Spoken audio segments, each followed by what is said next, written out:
Are you? It's Rudy. You know Rudy? All right. Don't you Rudy know you're Giuliani? Sam? We are live. You know you're Sam. What are you talking about?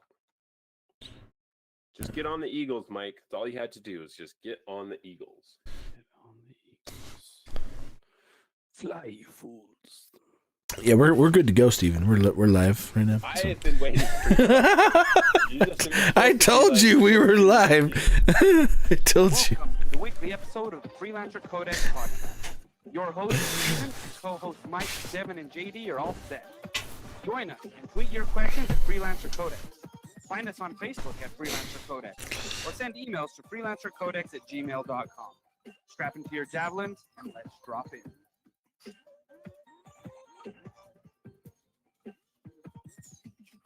Welcome, everybody, to episode 116 of the Freelancer Codex podcast, the longest running. Welcome. Let's see.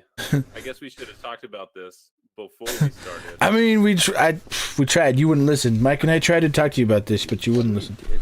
But we are Welcome the to longest episode running 116. Anthem podcast on the internet.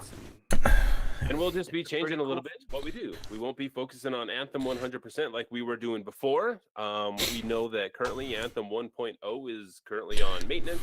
Some people call it life support. Some people call it whatever. But hey, I'm happy for new players that have not been able to get the seasonal content or all the seasonal items that we all worked hard for to get. They'll be able to get those, and I'm sure that'll be awesome for them. So first off, I would like to thank Lupo for being back. Seems like Lupo is just a regular on the show. Maybe we'll have him back forever. I don't know. He's like, I don't have time for that, you guys. I don't have time to be on every episode with you. He's 3 hours ahead of us, so we appreciate is him. late.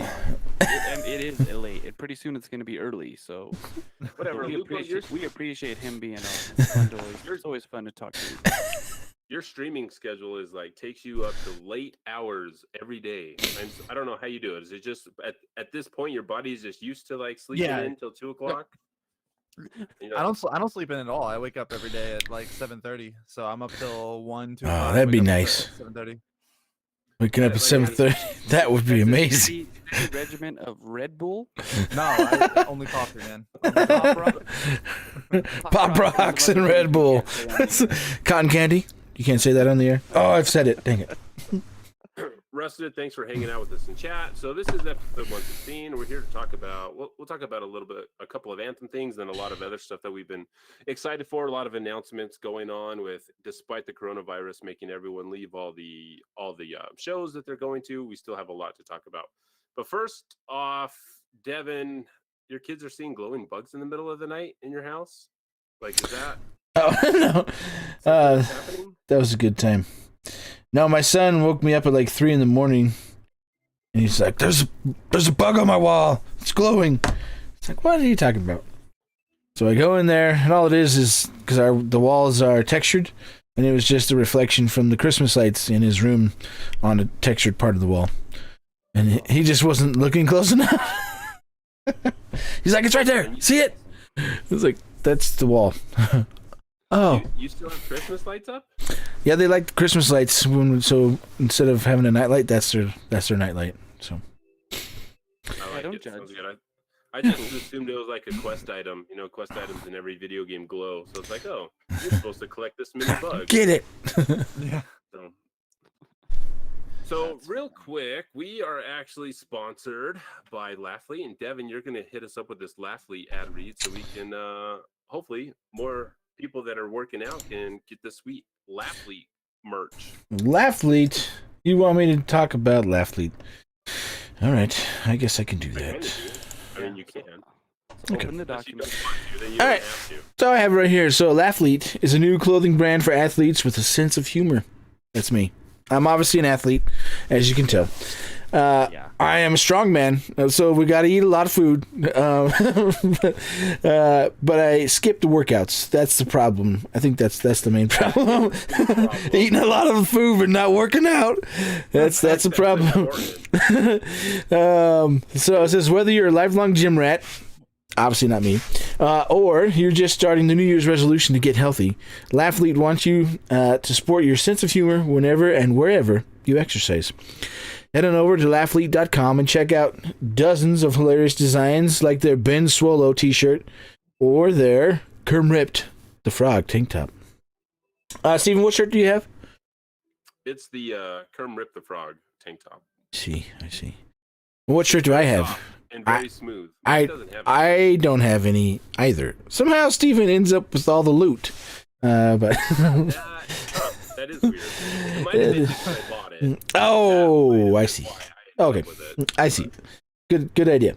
All right, so all of their shirts and tanks have been custom fit and are made from the softest high quality cotton poly fabric. Never pay for another scratchy unisex shirt that fits like it was made for a box. Because none of us look like a box, so. Let's see here. T-shirts and tanks start out at just $19, and they ship directly to your door. Laughleet, this bug trying to eat me, is offering our listeners 20% off their first purchase on anything from laughleet.com. Just use the promo code Freelancer at checkout to get 20% off your first purchase.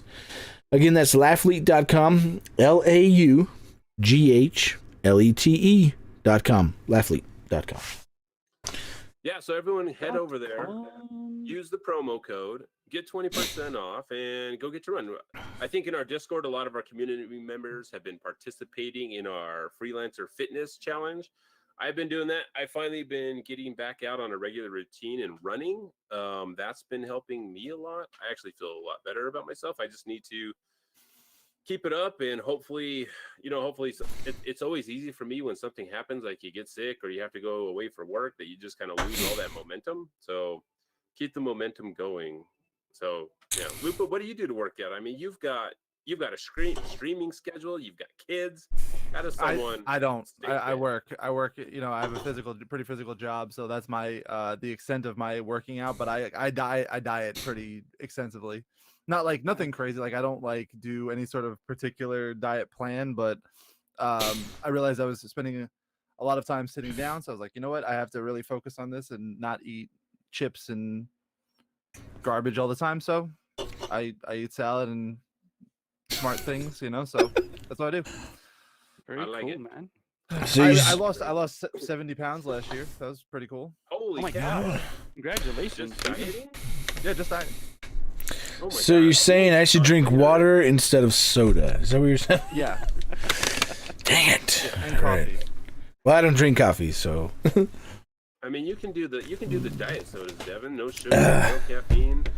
Those taste disgusting. They're not disgusting. Diet Dr. Pepper, not sponsoring this podcast, but Diet Dr. Pepper is drinkable. Not wanting to, it's Anyway, No, I was like, I personally hit a market I was like never thought I'd see in my life, and I was like, you know what, I got to make a change. So that just kind of forced a new thing. It's been working ever since. That's super cool, that's 70 pounds just by dieting. Usually, you're like, oh, you got to be in the gym 4 times a day to lose that kind of weight. So I will do it. I'm going to get down there and I'm going to win our competition, and I'm going to win me a new Laughleet shirt. So, all right, guys, we're here to talk about a couple things. First off, we're going to talk about the Anthem news that we got. So we got 3 different communications on the 25th. We didn't get anything on the 22nd, which was the actual anniversary of the game. A couple of the developers tweeted out, hey, congratulations, happy birthday to Anthem. The official Anthem Twitter did not. I wasn't really expecting it to. I mean, I wish it did, because it's an anniversary for a game. I don't know how you let an anniversary like that just kind of go by, especially with all the other anniversaries BioWare does for all of its other games. It seemed very odd to me that they would just not say anything. I mean, really. Anyway, so we'll talk about the thing that they eventually did say. But first of all, we'll go in order of things that happened. So Ice Tide is coming to an end. So the long, which felt like 27 weeks of Ice Tide, is finally done. And that ended on the 25th. And one of the little notes that they put out in there, I mean, you can go read the whole thing, but I don't think it's really necessary to read through the whole Cortex. They just say, hey, this happened, it's over, and here we go.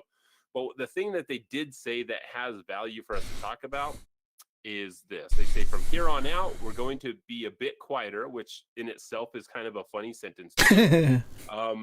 Though during the post-Ice Tide period, we'll still be around and will provide community cortexes and the like when appropriate. But we're otherwise going to be heads down and working hard towards the future. And this is something that, you know, they haven't been talking to us at all outside of the community cortexes, and the community cortexes were really only a way to deliver what the next stronghold was going to be, what the next inversion was going to be, and who won that week, right? Other than that, there wasn't information that, I mean, they never talked about bug fixes. They never talked about things they're looking at. They never talked about, you know, any updates that they're going to do. It was just, this is what's coming next week. This is who won, and here's the inversion. I mean, that's how I read it. I don't know if you guys were ever super in tune or super excited about the cortexes that came out, but they just seemed very utility and, you know, this is what we got to do. This is the minimum that we have to do to get by. Is that just me, or did you guys feel the same way, or did you really enjoy the cortexes? So it's not just you. I mean, that's what they were. They were just utilitarian, and it very much was, you know, small steps, not small steps, but the bare minimum of what we thought, of what they thought that needed to get out. This is what this is. Here you go. Like that's what they were. I mean, did they need to be more than that, Lupo? No, I don't think so. But it would have been nice if there were. I mean, early on they did do the bug fix things, you know, if there was something important to communicate.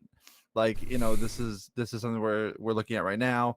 But I think that's really more for the Cataclysm. Like, I don't think they did that for Season of Skulls or Ice Tide. It was just really more for, because there's just a lot of problems with the Cataclysm. Yeah. I mean, I guess they did talk about the bugs that were happening with the Swarm Tyrant stronghold and why. I mean, they just said that, hey, it's not working, and we're going to have to put it on the tracking and all that kind of stuff, like the score track, milestone tracking and stuff like that. I mean, that's true. That just feels like so long ago, because that was like week 1 of week 27 or something that we had. So it feels like it was a really long time ago.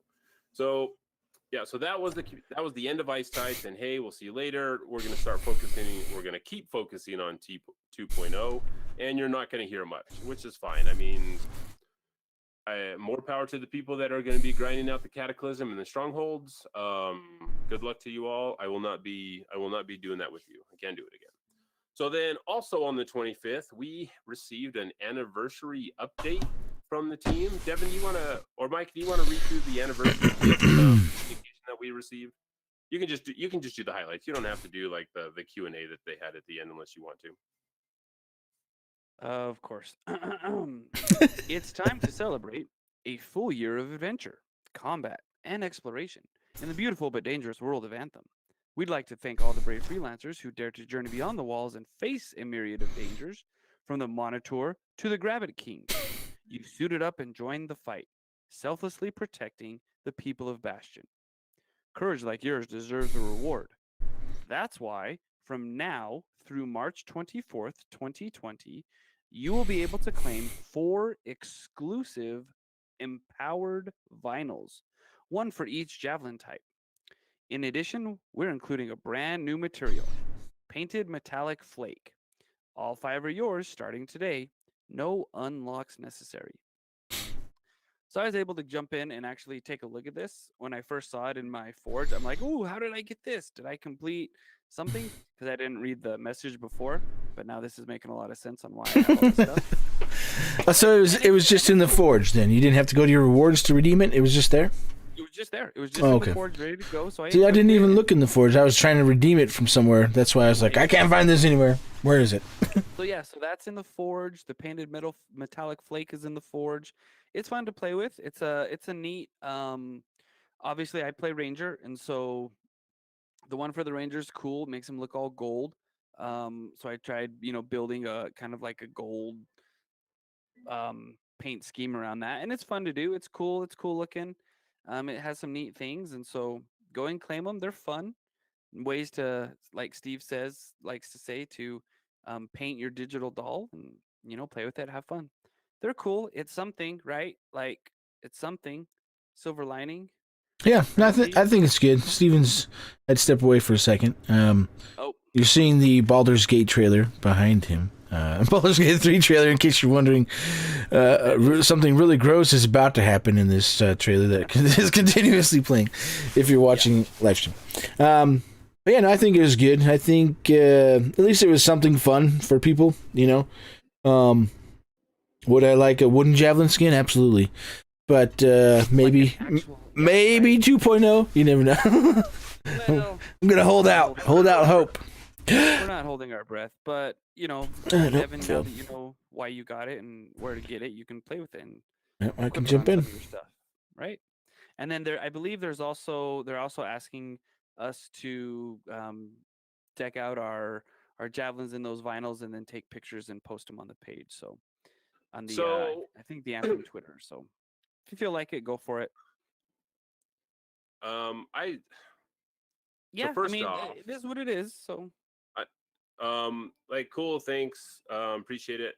Um I guess I've always like never liked raps anyway. So for it to be like a rap, I'm like, all right, cool, thanks. Like I'll take the material over anything, because if you want us to show off your glittering new anniversary wraps, like most of your javelins are gonna look the same because the wraps are all the same. You can't change much because it's a wrap.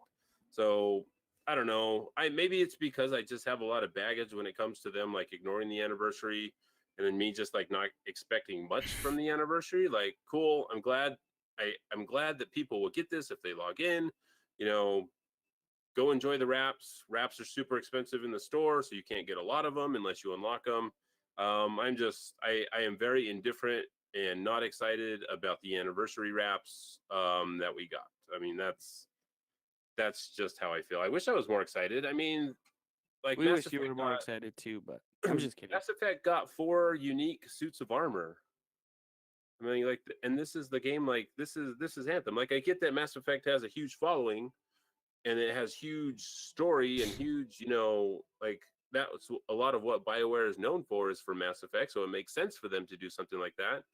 But you throw that for the Mass Effect anniversary and for like the Anthem anniversary, it's like, here's a wrap, guys. I don't know. That just, it's not a real big deal, but for some reason, I'm just like, Well, Steve, whatever. just reading between the lines like we do, because that's what we do. There's definitely more. There's definitely more going on than what we assume and what we, it.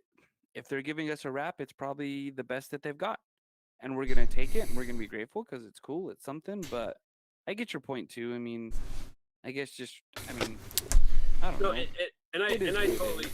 I totally agree with you. Like, this is what they were able to do, and I mean, because they haven't been able to.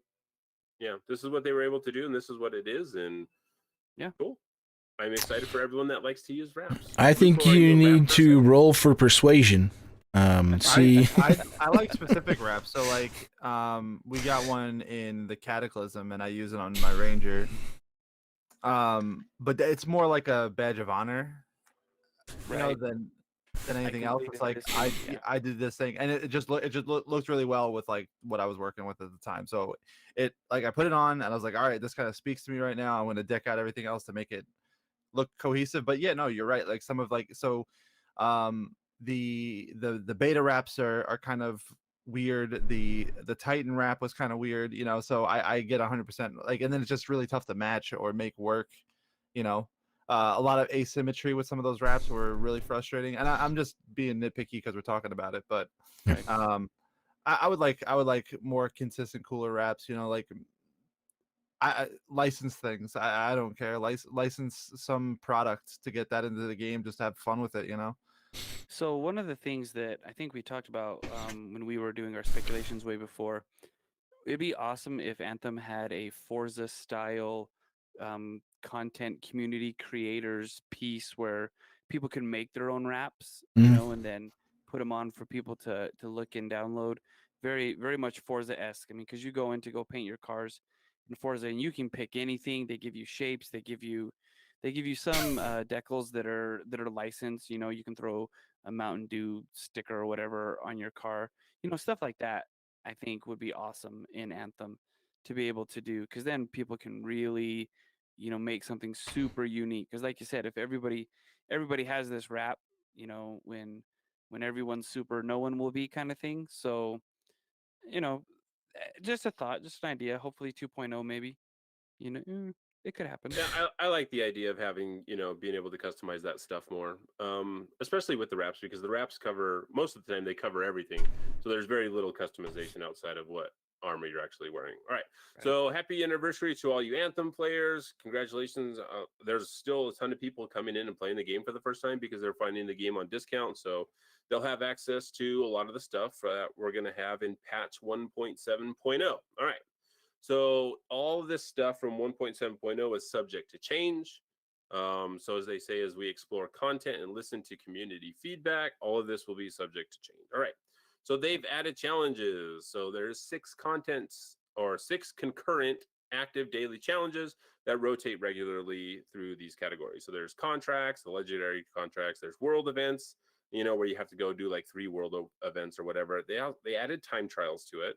They added strongholds. Well, strongholds are already there. So they added time trials. That's really the new thing that they added in here. So you still have creature kills, go kill 500 Scar or whatever, and they've got gameplay style. I'm guessing that's going to be the whether it's Ranger, Colossus, Storm, or Interceptor specific stuff. So they added those, and then they also added festive challenges. They'll have mini holidays that will rotate in, and there'll be challenges for those. Now, I'm not sure if this means that there's going to be different holidays. I'm guessing it's going to be the same holidays, and those are going to rotate. However, You don't think they're going to match the holiday that's actually going on? It says it'll match the calendar, like so we can expect. I'm sure we can expect the holidays that existed last year. I don't think we need to. Let's see. So what existed last year? Last year we got a holiday. So none of them lined up. Halloween and Christmas, right? Halloween and Christmas. Those were the only 2. Yeah. But I mean, that's really the only like worldwide Worldwide. celebrated. Yeah. Yeah. So I mean, you're not gonna throw like Labor Day or 4th of July, and I mean they didn't they have a Stars and Stripe or a Stars pattern for they put that in for Yes, They actually. did that for the 4th They had- of July, and they had a 4th of a Maple Leaf one for And they did do Maple Leaf one. They did a So- Captain Canada and a Captain America one. So yeah, that is. But the question is that so if they're just going to match up our mini holidays, whether that's Christmas or Halloween, I mean, are they just there's nothing until Halloween? Because it sounds like there's going to be more regular little events, No, but I don't know exactly what they're referring. No, I read that to mean that the next thing that we'll see is Halloween. Maybe and maybe they'll rotate through the so up here these game modes. Maybe they'll rotate the content in game modes.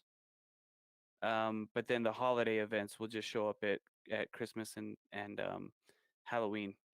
That's how I read it. But So it's like we said at the onset, though, Steve. It's that 1.0 is now in stasis mode. Life support, call it what you want. It's going to be a trickle of stuff.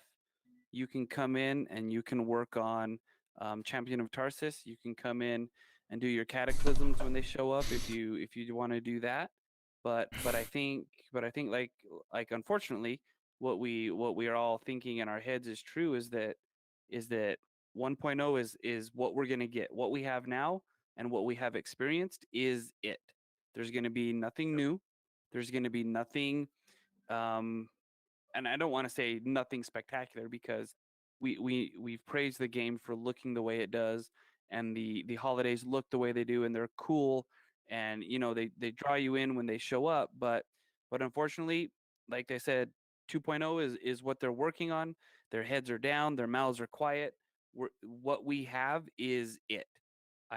So those who are planning on playing until 2.0 don't get excited for anything else to show up that's new.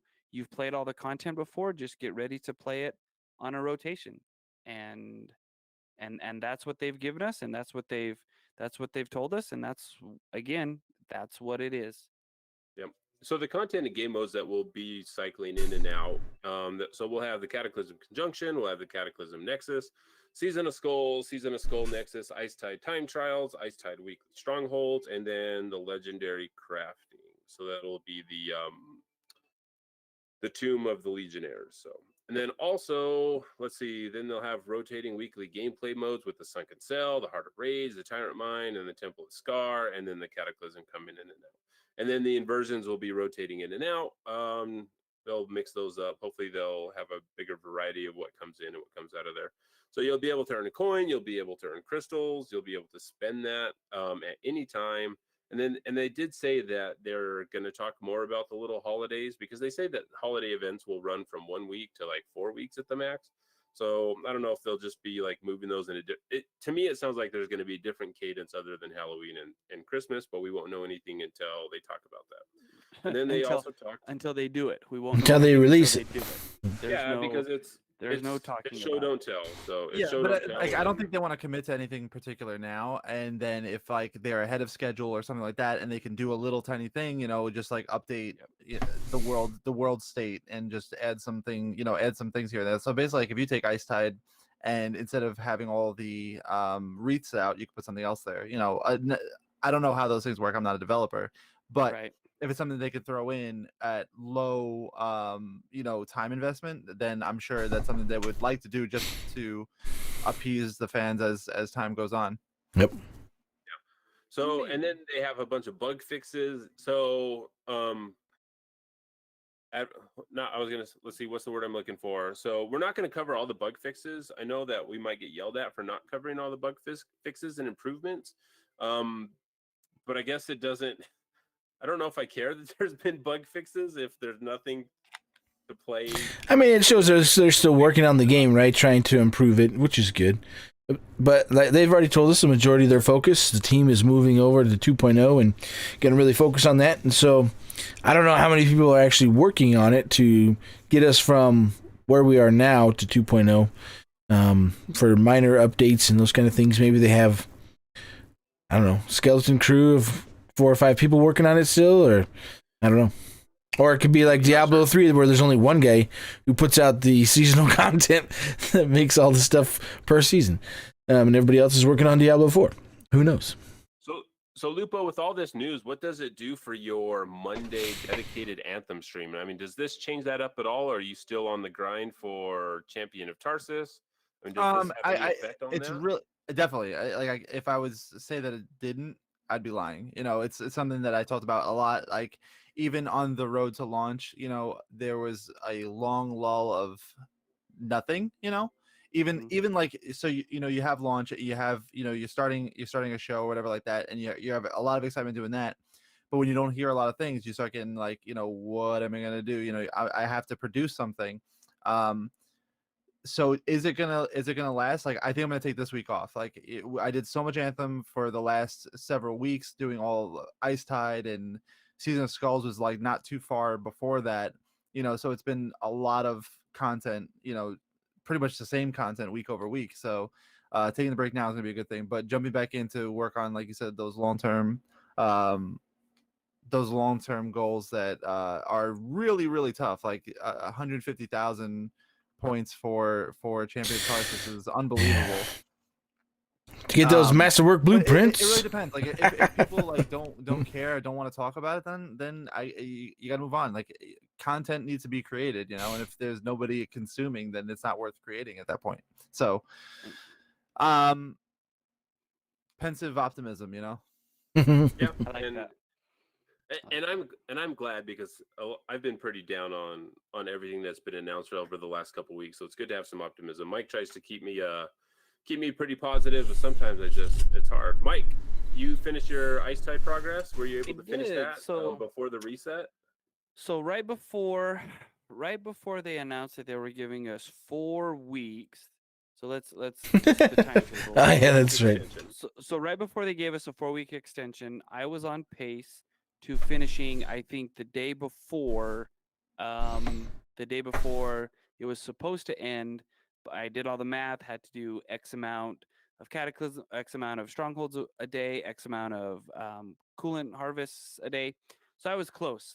And then they gave us 4 extra weeks. And I was like, oh, so that's cool, I guess. It bugged me. Do like 0.07 strongholds per day. I did. And it bugged me because, hey, none of you finished this race, or not a lot of you finished this race, so we're going to move the finish line back so everybody can finish. Like that kind of you were the kid in school that finished his report on time, and then the teacher's like, all right, there's an extension for everybody, and you're like, I finished it a week ago. It should just mean you have more free time, right? I mean, you finished and now you don't have to worry about it. 20 trials away from doing Tip of the Iceberg 3. Seriously? Oh, Before the The trials were miserable. Like, I just didn't enjoy them. That wasn't something that I enjoyed, but everything else I did. Nice. Nice. So we got the extension. And then Steve went on vacation. He was my stronghold buddy, and so there was a week where I did absolutely nothing. And then Steve came back, and he was done with Anthem by that time. And I was like, okay, I know that I need to jump in. I know that I need to finish this, but it looked like I wasn't going to get it done. But then I got in, I got it done, ran my last 5 strongholds. The thing that got stuck for me was collecting the notes, because they only counted the gold notes, and it felt like to me, because I tracked it for a while, that they only collected the notes that I personally got. Yeah. It didn't feel like they were collecting. It didn't feel like they were collecting the ones that the team got, if that makes sense. I think it was purples too. Gold and Yeah. purple. It was the same issue in the Cataclysm when they were, when you had to collect, shoot, what was it? But like, if people would go in and they would collect them before you, you wouldn't get them, so you'd have to go through and do it. So if, like, the group split off and you weren't Yeah. in the room. Yeah. Yep. Yeah. So I ended up having to do a few more strongholds, above the 20 or 30 that needed to be done, because I had to collect more notes, which wasn't bad. It was Heart of Rage, and if you do the matching puzzle, it gives you 4 there, and there's actually quite a few in the Heart of Rage if you speed off and are kind of a jerk to the rest of your fire team and just get them without kind of waiting for them, which I did. It Which I encourages did that type because of. I wanted to get it done, right? I wanted to get Well, it right. done. It encourages that type of behavior. Exactly. Because so it's If it doesn't apply to the team, then yeah. So I went through, did that. That was fine. Got Tip of the Iceberg 2, got the 4 armor sets, which they're cool. I mean, they're not terrible looking, right? They all mimic, the ice planet Hoth, so I felt like the Ranger could be on Hoth wearing that stuff. And so it was something. So it was something that I could put on my javelin and do. Didn't really have any desire to try to go for Tip of the Iceberg 3 because I think the numbers, and I think this, when we talk about Champion of Tarsus, the numbers are just too high. And if you do the math, it means you're replaying this content 30, 40, 50, 80, 100 times. And you get to the point where you're like, seriously, that's what you want me to do with my time? I would rather them make the challenges harder versus longer. Don't have me just do 700 trials to get Tip of the Iceberg 3, because that's not fun. Have me do something in there that at least is gonna take some, requires me to actually pay attention while I'm doing it. Because when you're doing the trials, you put yourself on cruise control. You hand the controller to your 10-year-old son and say, all right, complete these. That's how you did it. There, do these for me. I farmed those out. I taught my 10-year-old how to do the coolant harvest, and he finished the last 7 for me. He did the trials for me. I taught him the melee boost, and I'm like, just do this. Go through. You have to do 2 of them a day, buddy.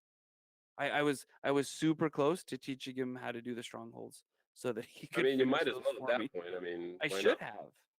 So 'Cause it and just that's one of got the so things. long. Yeah, and that's one of the things that Casey addressed in his blog post, talking about progression, end game loop, and that type of stuff. Hopefully, they're paying attention, because you're right. Like, the nice thing is everyone can do it if they put in the time. Because you could throw all of these on easy and just do it. But if that's the way to do that, then, like we say before, if everyone's special, then no one is.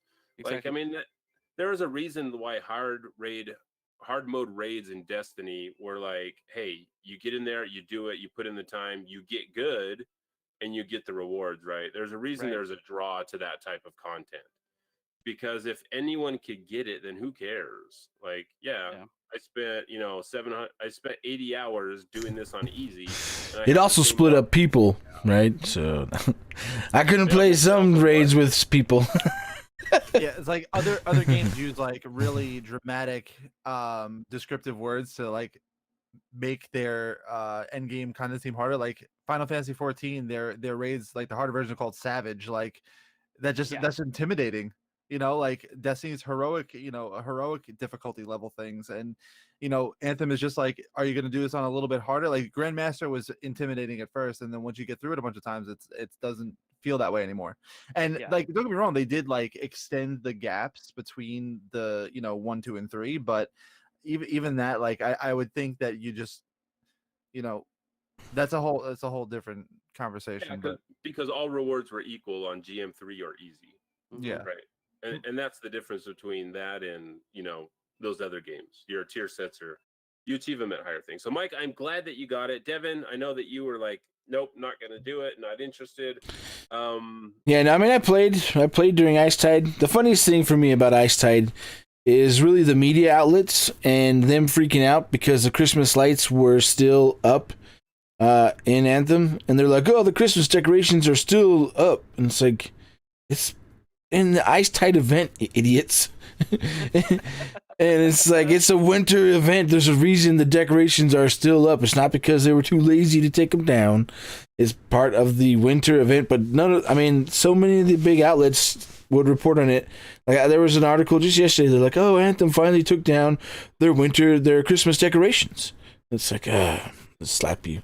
And are you surprised by this or just more frustrated? No, it's just frustrating at their sheer stupidity.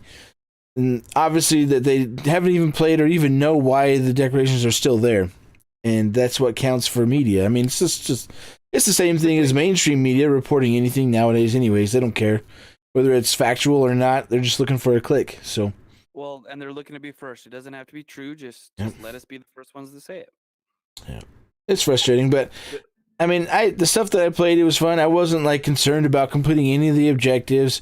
I played each, stronghold with their little bit of changes that they had in there, and did some of the time trials, once or twice, and I played occasionally with people, and that was about it. The content just wasn't enough for me to spend the time to really work towards it. So when you say wasn't enough, like what do you mean? There just wasn't enough new content. There's just rehashed same content that doesn't the benefit doesn't pay out for me when it's the same stuff. It's the same strongholds we've been playing since day one of the game. Yeah. Right. So there's a little bit things different in there, but again, and this is all feedback that we gave them during Cataclysm. It's feedback that we gave them during Season of Skulls. Feedback that we put in during Icetide. And unfortunately, they weren't able to act on it because they were working on 2.0. But, at some point, if you get feedback and nothing happens, because they've done bug fixes. They've done a lot of that stuff. They did some balance updates to weapons. But a lot of the times it just felt like the main feedback that everyone had, which revolved around end game progression and loot. They couldn't do anything about that stuff, but that's the main thing that needed to be worked on, and they just couldn't do it. That's what people wanted. Right, and that just kind of gets frustrating because you're like, we're telling you, but sometimes it feels like you're just yelling at a wall because they're on the other side working, and it's a weird situation. But anyway, that is our Anthem update. We will, if there's more news to talk about Anthem in the coming future, we will cover it. If not, we will cover other games that we're excited about playing. And first thing I want to talk about is Wolcen, because Lupo, I noticed that you are playing Wolcen also, and I know you seem to play like every action RPG you can get your hands on. Yeah. Is that a genre that like you grew up just clicking and looting? No, like not even really. I got interested in Diablo a few years ago. Like I didn't even play Diablo 2, Diablo 1. Diablo 3 is like really my first entry into ARPGs as they are now. I enjoyed it, but I think what really drives me to play a lot of games now is just the social aspect of it. And playing Diablo, for somebody who doesn't play Diablo, playing with friends is a lot of fun because you're just constantly like going in and just doing silly stuff.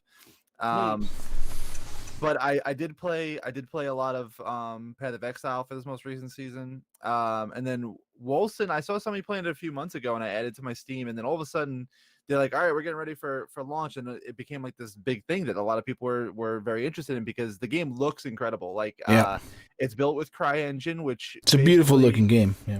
Basically, CryEngine will melt PCs as we know them. if you let, I mean, Crisis 1 came out what 11 years ago, and it's still used as a benchmarking tool. Yeah. Like that's just how powerful CryEngine is. As bad as the studio may be for their bad business tactics, I they've had some issues with employees and stuff like that, but that's beyond the point. But Wolcen is a very good looking game. I literally played it for the first time today, and because I've seen a lot of other people play it. Has spent a lot of time invested in Destiny, Anthem. Been playing a lot of Elder Scrolls lately. Dipping back into Borderlands. I was like, you know what? I can't pay full price for a game right now and commit to another game. Like I just have too much on my plate right now. And then once I finish up with Icetide, finish up with Destiny seasonal content, I was like, you know what? I've got something. I need something to do for 2 weeks. So here we are. There you go. 2 weeks later, trying to not do it, and then I was like, you know what, just do it and it was so much fun. Yeah. It's the most fun ARPG to me. Oh, so what is it, what makes it more fun than, because I know you played a lot of Path, so what makes it stand out from Path? It's got guns. Okay. So I mean, it has guns. It also, you have to get rid of, the more you progress in the game, the more you understand that it gets rid of the traditional ARPG roles, because you can, mix multiple roles at the same time. You can do melee and, wizard build at the same time. You can do long distance, you can do all kind of things. No, it doesn't punish you for it. And so that for me is like the biggest challenge, because I usually play a melee character, and so I'm rolling 2 characters actually right now, where I'm mixing a mage with melee, and then I'm just doing a straight melee, and which I really enjoy, and it's been fun chasing the power levels and stuff like that. I'm only on chapter 3, but I've been having a great time, just exploring, and I really like how the skill tree, you can move it around, so you're not stuck in. That was one thing I didn't like about Path of Exile. There's a ton of stuff to choose, but you have to know the right build, or this direction or that direction, and it's just fun for me to be able to play and be like, well, I like that skill over here, but let's see how I can get to there in the least amount of levels, and I've been having a good time. Steven, however, has not.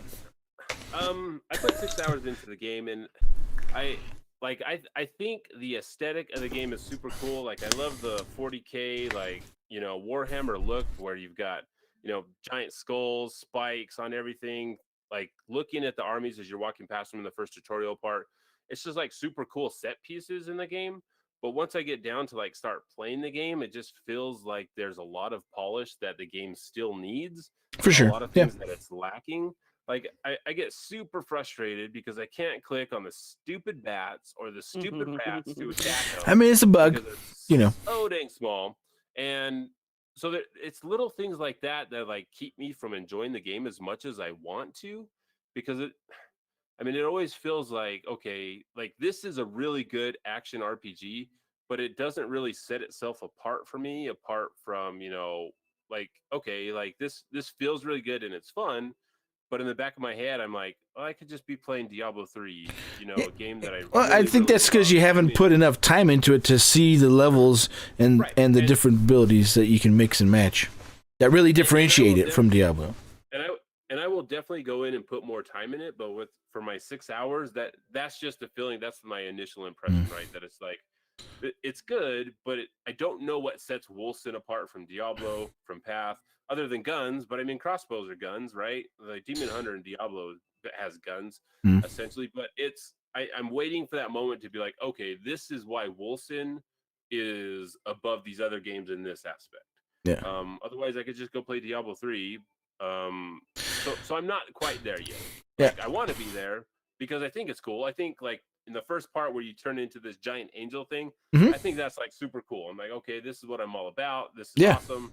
But that was 6 hours ago, and that hasn't happened again yet. So I'm like, Yeah, you got okay, you, that you was got to over get. an You know, I don't hour want to before spoil that. when you get to it. It's part of the story, obviously, but you definitely get to it, and you know, I think because I haven't got to the end game yet, but there's a lot that they can definitely do. I think for me, the reason why it's also more enjoyable is because I'm looking at it as, you know, like Lupo said, this isn't a full price game. It's $30, and there's also only $40. Well, it was $30 when I bought it, and then because people who didn't buy it right away, they had upped the price. So, Those tricky sons of yeah, so I got it for $30. And there's only 13 people at the studio making this, and they have an update almost. Like they had server issues in the beginning for the first couple of days, but they've gotten that taken care of. But you know, they have an update almost every day. They're very active with the community, both on Steam, Twitter, and their Discord. You know, they answer questions all the time. They're very vocal, and they want to improve it. They know there's a lot of things they need to improve. But so for me, I kind of look at it with that those rose-tinted glasses of, okay, it was only a half-price game, and there's only 13 people making this game. There's a lot of great promise in this game, and I see them working towards that on a regular basis. Every time they do an update, they give a really long list of, okay, here's all the things that we updated, here's what we're working on, here's what we're seeing.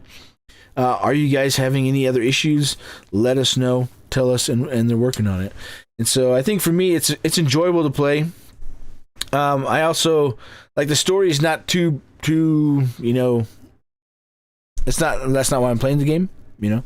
Yep. It's an ARPG story, right? So I mean, it's the same for Diablo. I was like, I didn't really care about the story in Diablo. I just enjoyed playing the game, and I enjoyed playing it with my friends, even though Steven was angry with me about that. But No, and to be fair, Diablo 3 hardly has a story, right? I mean, Yeah. that's not why we play Diablo 3 either. No. I mean, that's story. And so, I mean, it's enjoyable to play, and they're definitely working on it. I think, obviously, once they get more polish in, there's kind of a part of me where that thinks they needed some money, and so they because it's been in early access for a while, and so I think, Right? yeah, I think they needed probably a little cash influx to keep going, is my guess, and so then they went live, but for the money that I've spent, the time I've put into it, I've been having a great time, and you know, I'm more than happy to keep playing it, and you know, it doesn't really do too bad on my computer, even on my new streaming computer that I only spent $700 on. I can get it at over 100 frames per second on 1080p. So, CryEngine, you know, it looks amazing, runs great. JD, when he hears this, who I don't know how much money he spent on his computer, but I only spent $700, JD, and my computer. I'm just saying he should have. I mean, I did an all AMD build for $700, and it works amazing, and I've had zero issues. So I'll give the game 6 more hours. I think 12 hours is a good enough time to know if you're gonna like something or not, right? So I'll give it another 6, and then we'll go from there. Mike, is this something that even remotely interests you? Another action RPG, or you're like, whatever? Mike doesn't play video games. If you didn't catch that, it was. It's not You know- FIFA, and it's not Forza, so the game has to start with an F, obviously. I have never played FIFA. I don't think I played. All right. I mean, you sure talked about it for a lot last year, as that was like your go-to game. Yeah, No, it wasn't. you talked about it multiple times. You're thinking again. You gotta lay Well, off yeah, the sauce, man. It's a special mixture of water. Put the bottle down. So, I just haven't picked it up. Like Steve said, get it, and I'm like, okay, we'll put it to the thing. We can play it as a team kind of thing. We can have some stuff to talk about. I just haven't yet. Again, I mean, not that I let it become an excuse, but the excuses is I've got kids, and so I know that I'm not unique in that situation. We all do here, but it's just tough for me. It's just in my situation, it's tough to find This- time to play. So This would be the perfect game for your kids to farm for you, man. Like, go over here, hold down these buttons, farm it. The demon nightmare game. Yeah, I should. And those nightmares, they'll be throwing up. Yeah, and then they wake me up at 3 o'clock saying they've got glowing bugs. There's a glow in the dark bug. Makes a lot of sense. It's not a glowing Makes bug; it's a lot quest of item. sense. All right, so Devin, Xbox news. I know this is like you're Xbox ambassador over here. Like, It's true, I am. The Xbox team. I am a platinum Xbox ambassador. It is very true. Yeah. So they had some great Xbox Series X news. You know, they finally shut up all those people on those great forums that like to talk about, you know, the console wars. That's true. I mean, well, they didn't shut them up, but they shut up part of the conversation where they're like, no, it's not 12 teraflops, blah, blah, blah.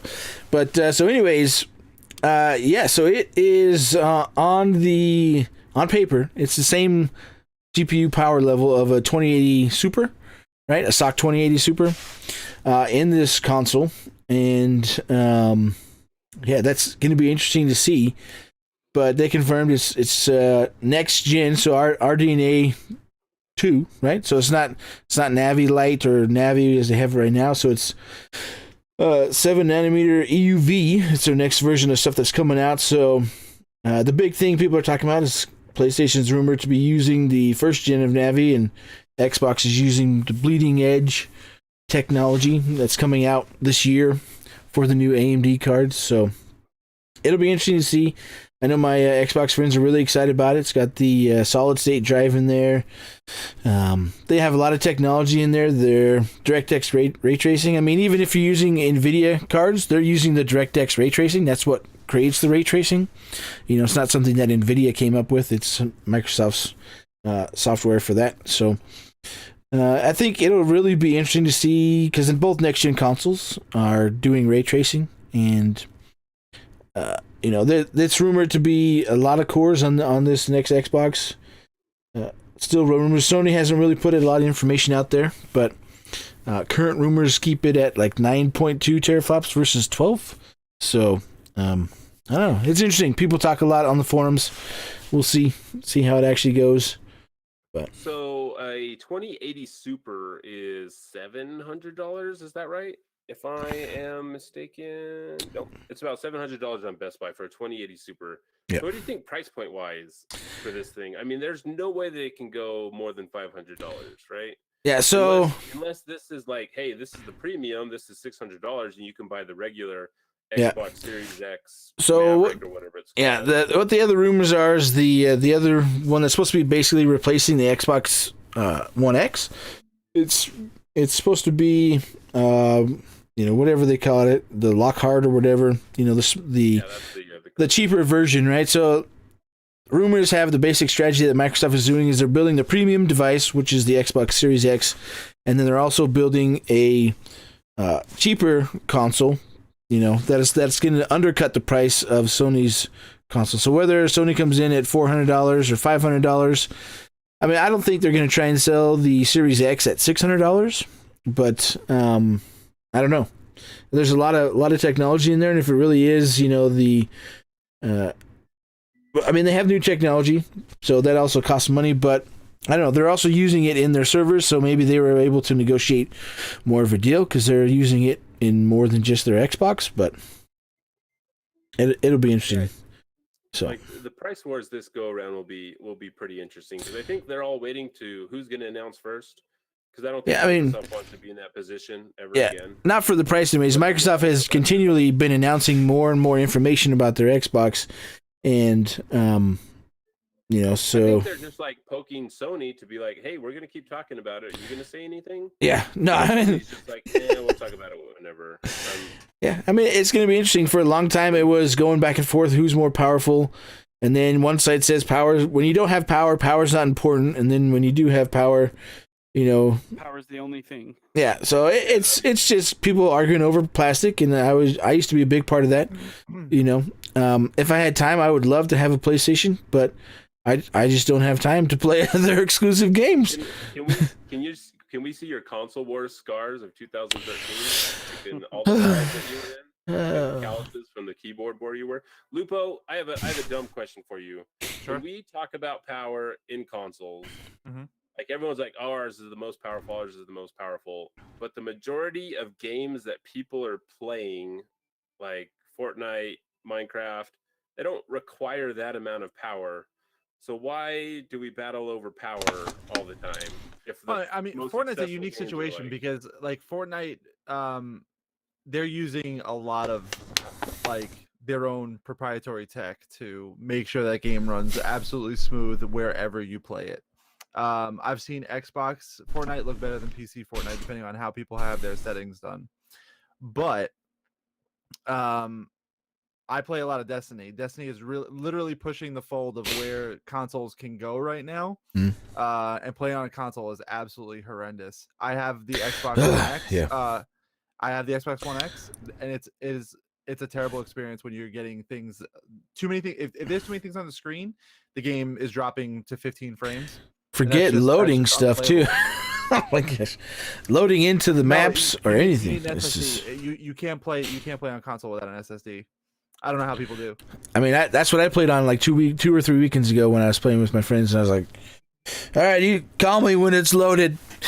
it was horrible, but I think that's another great thing that consoles are finally going to be kind of up on PCs. I mean, yes, you can have SSDs and PCs, you can have that for a long time, but now that's, whereas consoles used to be holding PCs back, now in that respect PCs are going to be holding consoles back.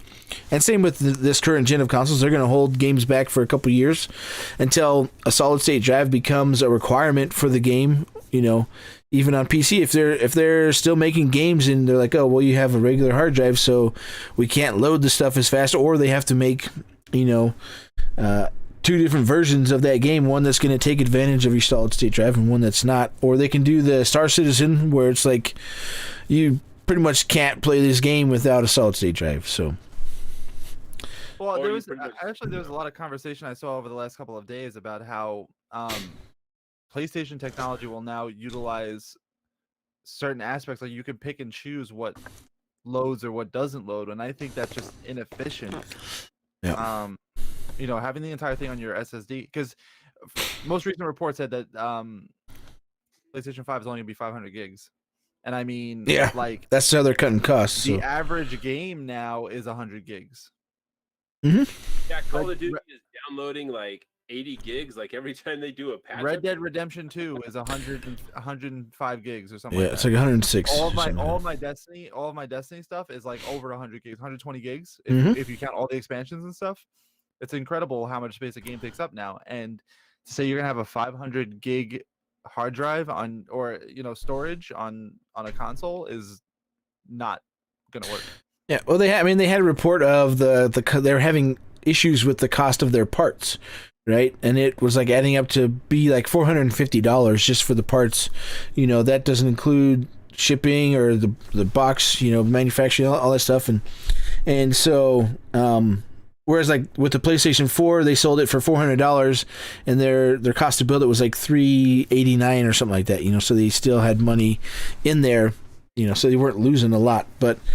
It's definitely going to be tricky. I mean, because solid state drives aren't cheap, and like they're supposedly doing a really proprietary solid state drive, which then makes external hard drives obsolete, because either that or it's like, okay, we're gonna have to transfer this back and forth all the time between your internal solid state drive and your external regular hard drive, and that's not going to be fun. I mean, Xbox has similar technology. It's currently out there already for both the PlayStation and Xbox, where you could just download the multiplayer or you can download the campaign, which one you want to download and install first, so it'll be interesting. I think anything smaller than 1 terabyte is just a nightmare situation, and it's a cost saving, but Yeah, then you talk about solid state terabyte drives, and that's not cheap. yeah, well, I mean, if you order millions of them, it's a little cheaper, Yeah. but I guess that's true. It's buying power,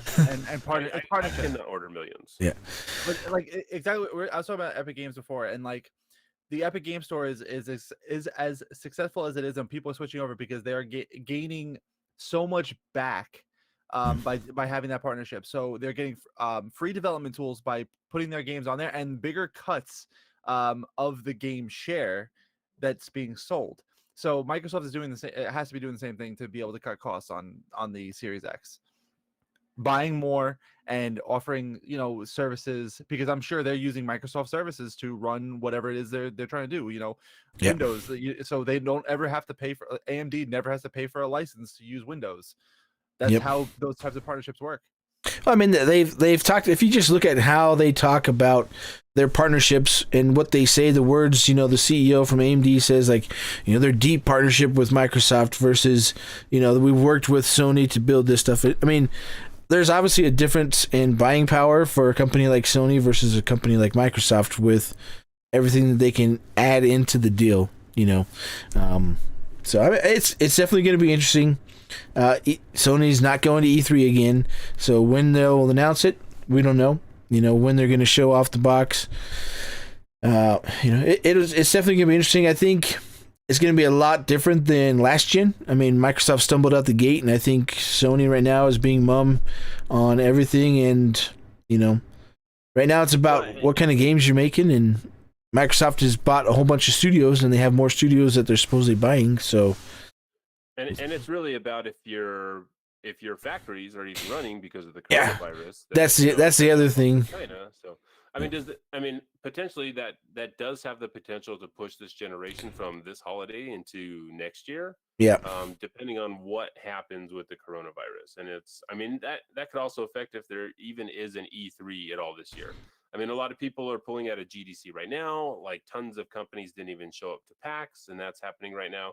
I mean, so there's another wrench to throw in there, and I don't want to call it a wrench and downplay the effect that the coronavirus is having on the world. But I mean, that's just one of those things that's going to happen. And you know what? Wash your hands. Wash your hands. It's very important to wash your hands. So, I mean, hopefully we get the coronavirus thing under control. I just don't want to downplay and be like, hey, coronavirus is affecting our video games. How dare it when people are, How dare they? I don't want to sound like that. Even Phil Spencer came out a few weeks ago and said that Microsoft's biggest competition is Amazon and Google now. It's not Sony. Because they're selling the ecosystem, they're not selling the console. Yeah, they're not worried about the console. Sony doesn't have a leg in that race at all.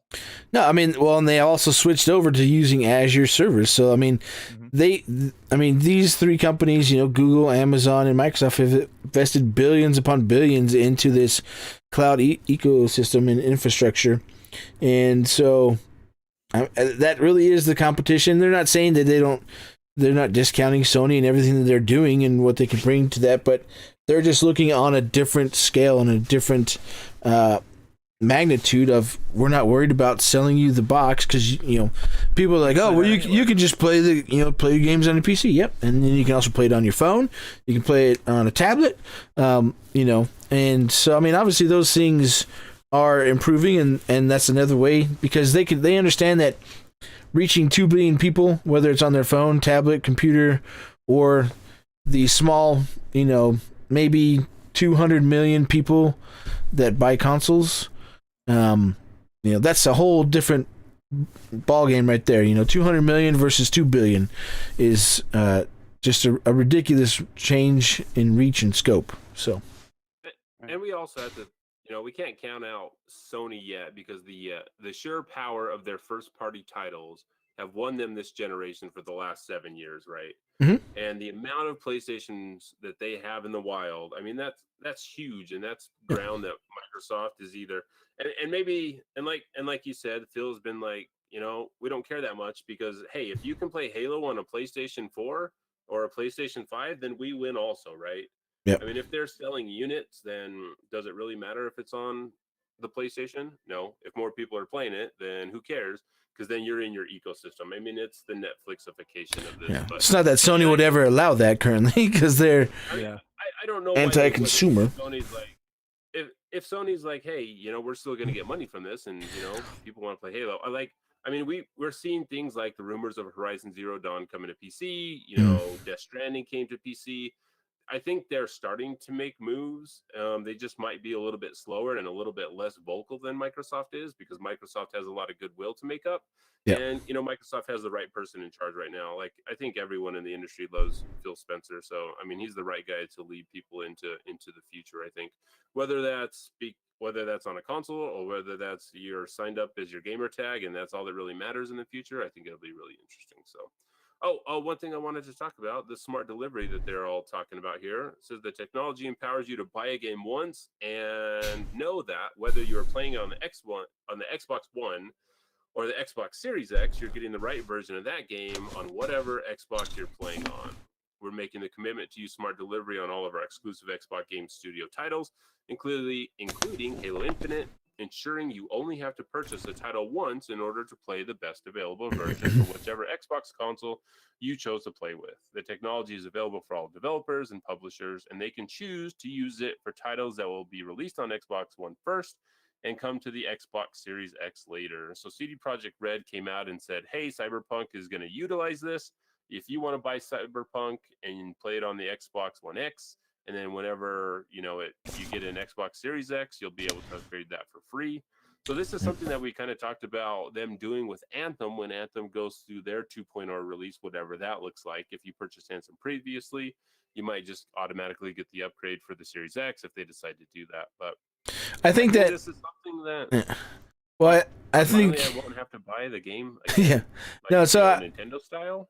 The good thing is it told us two things. One, right? So you can have the upgrade, but it also said that, CD Projekt Red basically confirmed that when they do the upgrade or update for the Xbox One X, so, they're kind of semi-confirmed that they're going to take advantage of the Xbox Series X, So I think that's going to be pretty good, Obviously, they have a publishing license or relationship right now with Microsoft.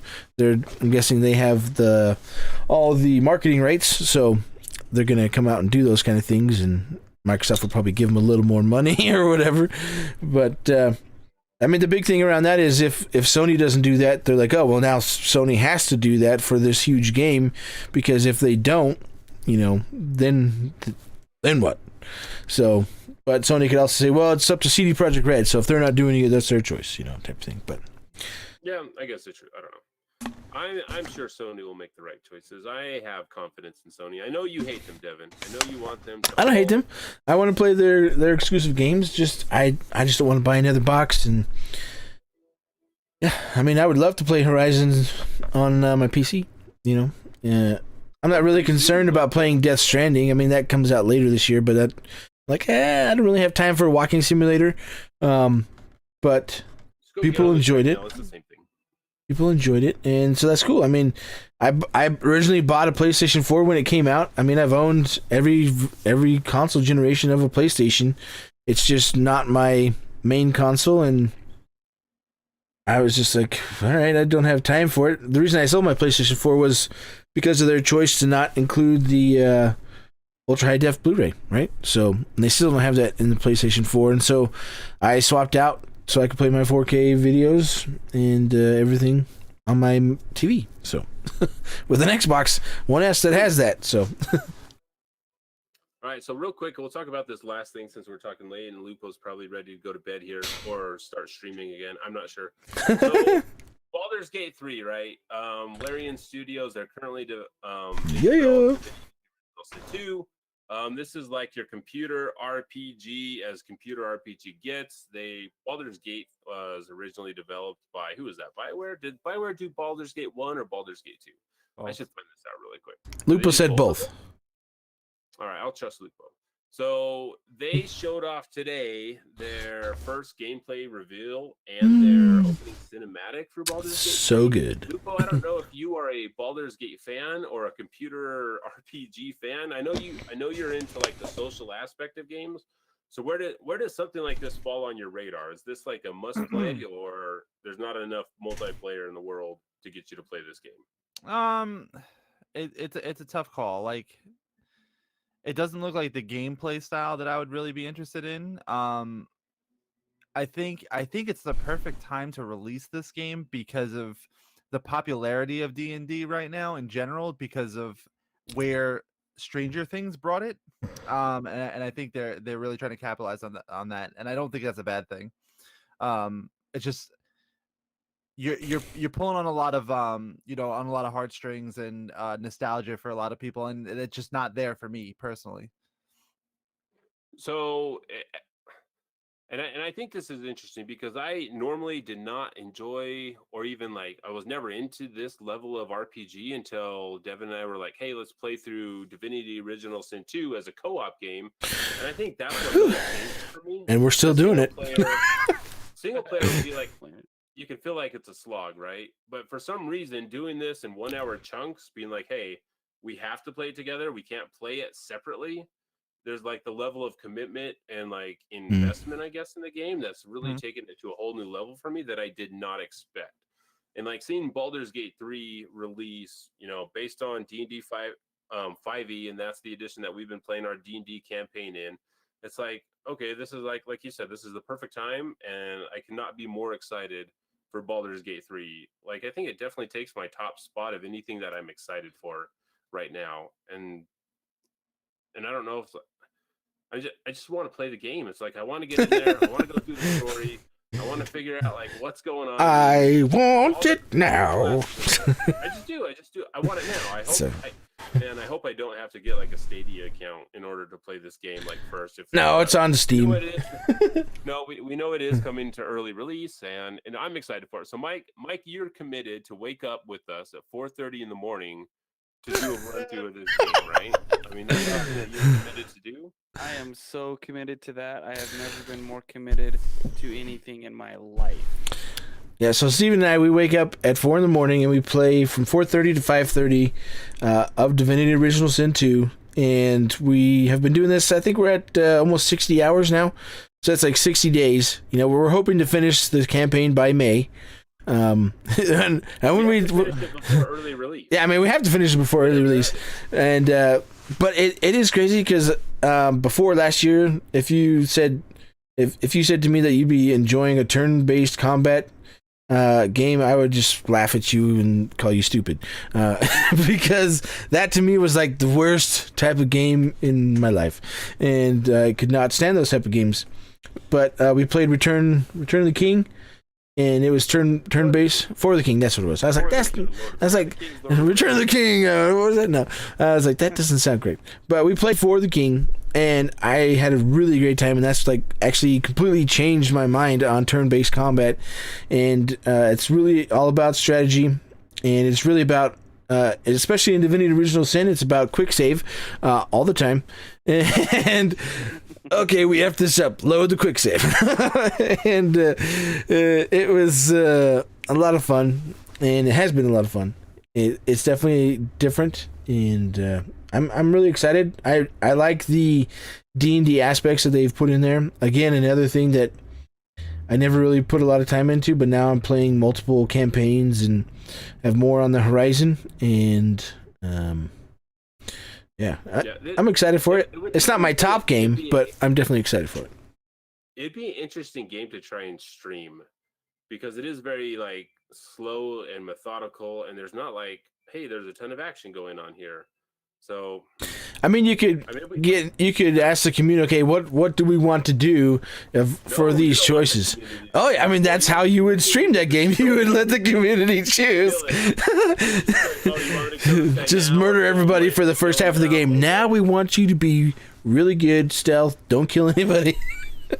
Yeah, don't let the community decide. Although, I mean, I definitely have decided I want to be a rogue or a thief in Baldur's Gate 3, because I find myself going around and looting everything and picking locks and trying to take everything from everybody without them seeing me right now in Divinity Original Sin 2. And as a melee character, that is a little difficult. It is super hard to do. And at least the rules are at least clearly defined in Baldur's Gate 3, because we know the rules because we've been playing D&D. So anyway, I think that, I mean, we're going to cover a lot of Baldur's Gate 3 just because we're really into it. We'll make some videos and stuff, but Lupo, thanks for hanging out with us. Pleasure, man. Can you tell everyone where they can find you, when they can find you, and how to donate to you specifically? I mean, that's important, right? Sure. I can be found regularly at mixer.com/Lupo to the rescue. That's actually on all platforms as well. So you can find me at Twitch, Mixer, and YouTube at that URL extension, Twitter, Instagram. And I mean, if you want to take donations, donate your time and hang out in the chat. That's my only recommendation, honestly. Time is the most precious resource. It's one thing you can never get back. So That is very true. And there's time is a much more valuable to me. well, cool. Until next Word. time, Lupo, thanks for hanging out. Mike, Devin, I'll see you guys later. I don't know how to end the show anymore because we like changed up the whole show thing. So we're Change until the next format, time. but it's okay. We'll find it. There's a We'll find shaper a way. storm way out there on the horizon. Way in the wrist. Thanks for listening. You can find us on Twitter at Freelancer Codex, on Facebook at Freelancer Codex, or through email at freelancercodex@gmail.com. Join the Discord through the link provided at freelancercodex.com. Our show will always be free, but if you'd like to send some support, you may do so at patreon.com/freelancercodex. Our individual Twitter handles are at Stephen Lamson, at mlamson25, at Neverfear, and at JD the Joke Dealer. Freelancers, it's time to get to work.